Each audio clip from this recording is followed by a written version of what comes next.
This is my presentation on single camera techniques. This is when a piece of footage for either film or television is shot using a single camera rather than a series of multiple ones.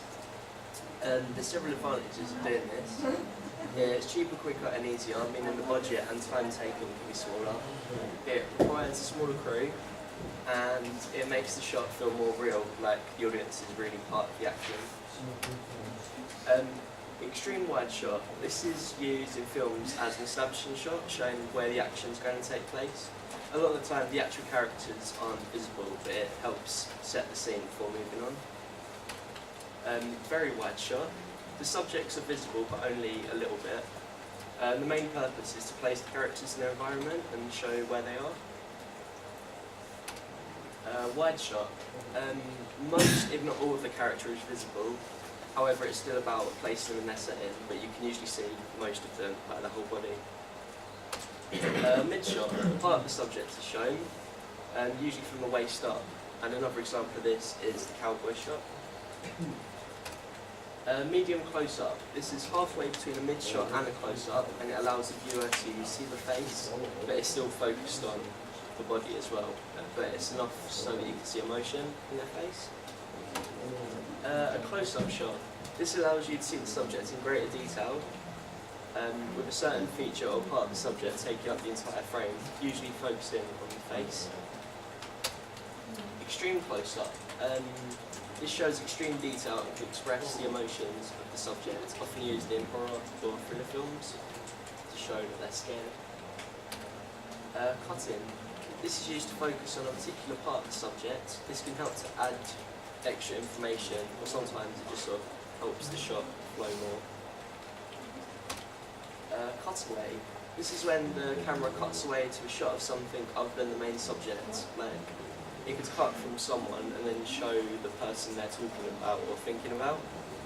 That's from Remember Me, where he's on the phone to his dad and he's thinking about Ali, so it shows and then cuts back to him. Two shot. This is any shot focusing on two people, usually framed in a mid-shot format. This is usually shown just to show people having a conversation. Over-the-shoulder shot. This is just a way of filming people having a conversation by filming from behind one person's shoulder, looking over at the other person. It's used in most films and TV shows, really. Noddy shot. Is used in interviews and show the interviewer's responses to what is being said. A lot of the time these are filmed afterwards and then edited in afterwards.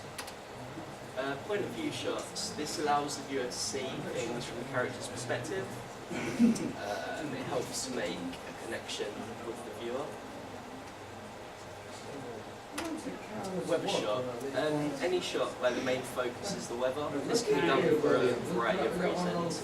Either it helps to symbolise something, like in Unforgiven, where the storm shows that something bad's going to happen, but sometimes it's just there because it's weather, really. Ping pong shots. This is used, another way of showing a conversation other than the over-the-shoulder shot. It just cuts back and forth from each person, showing their reactions. 180-degree one. When filming two characters, there's an imaginary line that they're on.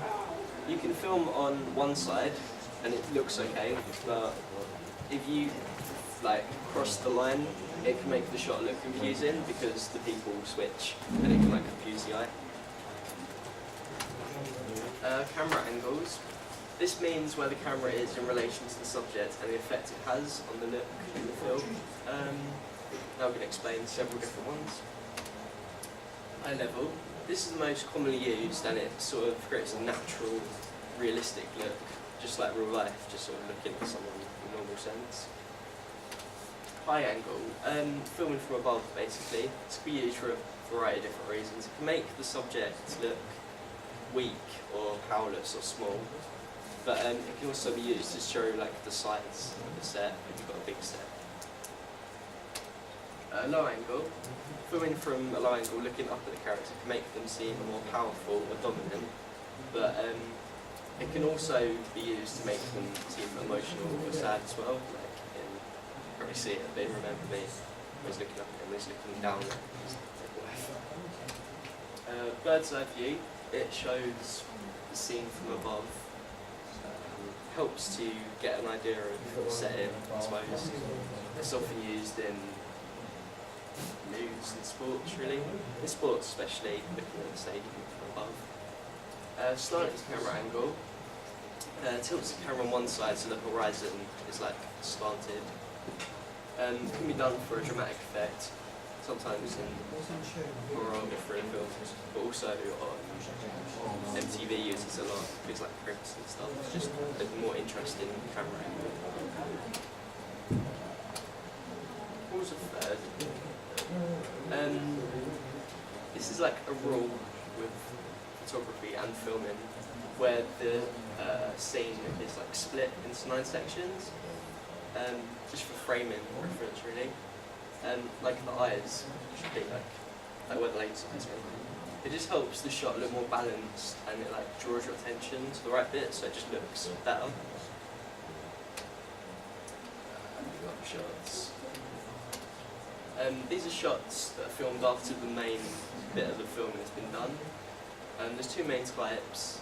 Planned ones, where they don't really require the main actors, they can be filmed on another day with like a smaller crew. They might include like close-ups, props and things, or different angles. And unplanned ones, where they use to fix problems they found during editing, which might mean reshooting scenes to get a better result. Planning and preparation. For successful single camera shoot, several things must be considered. The length of time for filming, finding the right location, obviously, a budget that allows to make up for anything that comes up, what mistakes they need to do, and making sure everyone's available when they're needed, and also like scripting and plot development. Equipment, they would need to have like the right tools basically, like industry standard cameras to get the shots needed, editing software, lighting and sound equipment such as boom mics to pick up the speech, avoid the background noise. Building a scene. This is the process of building tension and drama in a scene, making it the most interesting and exciting it can be to keep the audience watching. It can be done with a variety of elements such as sound, music, lighting and different camera angles. Building the story, that is usually done in soaps really, where they like build the story up over a period of weeks or months, like so they add in different elements to make it like like my example was in Hollyoaks with like the serial killer story. It went on for ages. It just sort of builds up to a point. Camera moves. Pan. This is moving left and right, just no up and down movement. Be used for tracking a vehicle or something. Tilt is when it looks up. That could be looking up at a character or a building. Zoom in and out. Period as if like the camera is moving closer or further away from the subject. It's used in a lot of things really, but in the news a lot, like at the end they zoom out the studio. Yeah. Follow, that's any camera movement where it follows the character. It can be either done with like handheld camera, which is done like in documentaries or like consumer programs like Watchdog or Dispatches, where they're following the person they're trying to talk to. Sometimes a bit shaky. It can be difficult to do, but it works well when it's done effectively. Series, television program that follows a storyline that lasts several episodes. Usually features a main character and like another cast of people around them. And if it does well, it can be like recommissioned for another series. And also, as it gets more popular and goes on, like the lengths of series might increase, such as Recording Room. Serial, similar to a television series. There are a series of television programs that rely on a continuing plot that unfolds in an episode by episode fashion. They usually follow a main story arc that spans the entire series, or like the entire full run, stuff like Buffy or 90210. Single dramas, they are like one-off made for television programs. They're like films in length, like an hour, hour and a half or so, but they're just a one-off. A lot of the time they're based on real people or like historic events, and they're on usually on like BBC or ITV or something. Period dramas, they're programs set in the past, such as Downton Abbey. They feature single camera techniques and a wide array of different shots and camera angles. Soap operas, they focus on an ongoing storyline and a set of characters that lasts years, go on about 20 years or so. They use single camera techniques as it's easier and cheaper and allows them to get different shots, different versions of the same shots. That also creates a sense of realism. Western films also use single camera techniques, especially focusing on one shot to help set the scene and show back the landscape or something. They also use follow shots, such as like tracking a character when they're riding a horse, for example. And the cowboy shot is also a feature, being a version of the mid shot. Linear. Films with a linear narrative is when it's just in a normal style with like a beginning, middle and end. Most films just use that really, especially like comedy films or rom-coms, as the plot isn't really that complex, they just show it in a normal style. Non-linear, that'd be when it's shown out of chronological order, like flashbacks and it's switching back and forth. Like loads of people use the example, but 500 Days of Summer. Flashback, they're interjected scenes that take the narrative back in time, so they show stuff that could have happened before the main storyline happens. They can help to fill in areas of backstory, so like showing stuff that you wouldn't otherwise know. Example would be How I Met Your Mother, as the whole thing is just one big flashback, really. Endings. The way that something ends can change the way the audience interprets it.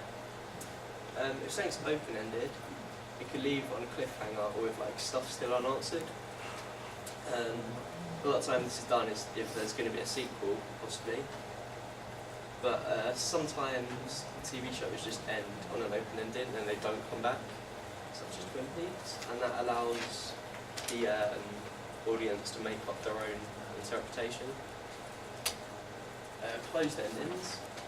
That's when it's very definitely ended and it's closed. Sometimes it's hard to really find examples, but Cabin in the Woods would be one because they all die basically, so there's no way it's going to carry on.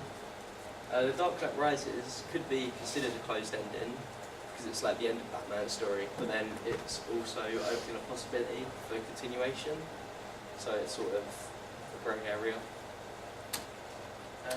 That's it. You. Can you tell me some of the pros or cons of using single camera techniques? What are the advantages of doing it as opposed to a multiple camera? Where it feels, the shot feels more real.